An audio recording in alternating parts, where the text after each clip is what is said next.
नवंबर वेझो ॻोठ जुमू खान चांडियो जा 3 रहवासी धाड़ेलन हथां अगवा थी विया। धाड़ेलन पारां नौजवाननि जी बाज़ियाबी लाइ वारिसनि खां 70 लख रुपया भुंग जी घुर कई वई आहे। उन मौक़े ते वारिसनि ॿुधायो त घर जा 3 नौजवान शोएब चांडियो, एजाज़ चांडियो ऐं फराज़ चांडियो बेनज़ीर जी मज़ार ते घुमण विया, जंहिं बाद हू रस्ते मां अगवा थी विया। राति देर सां मुखबी फराज़ चांडियो जे मोबाइल फ़ोन तां धाड़ेलन खेनि अगवा करण जो इतला ॾिनो। नौजवाननि जी बाज़ियाबी लाइ धाड़ेलन पारां 70 लख रुपया भुंग जी घुर कई वई आहे। उन्हनि मुतालबो कयो त IG सिंध DIG लाड़काणू मुखबिन खे बाज़ियाब कराइनि। हालाणी शहर जे दुबड़ मोहल्ला मां ॻोठ मोहम्मद दाऊद बांभण वासी काशिफ बांभण जो लाश हथ इतला ते पुलिस ऐं वारिस वाक़े वारे हंधि पहुची विया। वाक़े वारे हंधि मौजूद वारिसनि इल्ज़ाम हणंदे चयो त कुझु ॾींहं अॻु अयूब सोलंकी फ़ोन कॉल करे धमकियूं ॾिनियूं त अव्हां खे काशिफ बांभण जो लाश मिलंदो। असांजे नौजवान खे मुरीद सोलंकी, अयूब सोलंकी ऐं ॿियनि बेदर्दी सां क़त्ल कयो आहे। पुट जे क़त्ल जो केस दाख़िल न थियण ख़िलाफ़ वारिसनि पारां नेशनल हाईवे ते लाश रखी मुज़ाहिरो कयो वियो, जंहिं बाद पुलिस मुज़ाहिरे वारे हंधि पहुची वारिसनि जी फरियाद ते केस दाख़िल करण जो मुतालबो पूरो कंदे मुज़ाहिरो ख़त्म कराए छॾियो।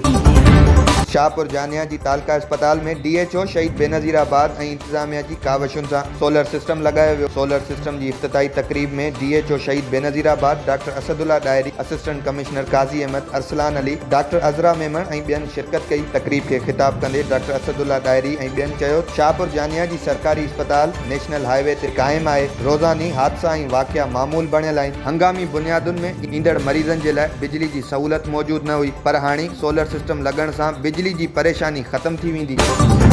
टंडो मस्ती भरिसां रोड़ी कैनाल मां टिपो ॾेई आपघात कंदड़ नौजवान जो लाश हथ नीगर जी सुञाणप 18 वरहनि जे अली हसन चांडियो जे नाले सां थी। वारिसनि मूजिबि घरेलू अणबणत तां कावड़ जी अली हसन आपघात कयो आहे। घर में हिकु पुट जी शादियुनि जूं तयारियूं हली रहियूं आहिनि। रोड़ी कैनाल मां रेस्क्यू अमले जी मदद सां संदसि लाश कढियो वियो आहे।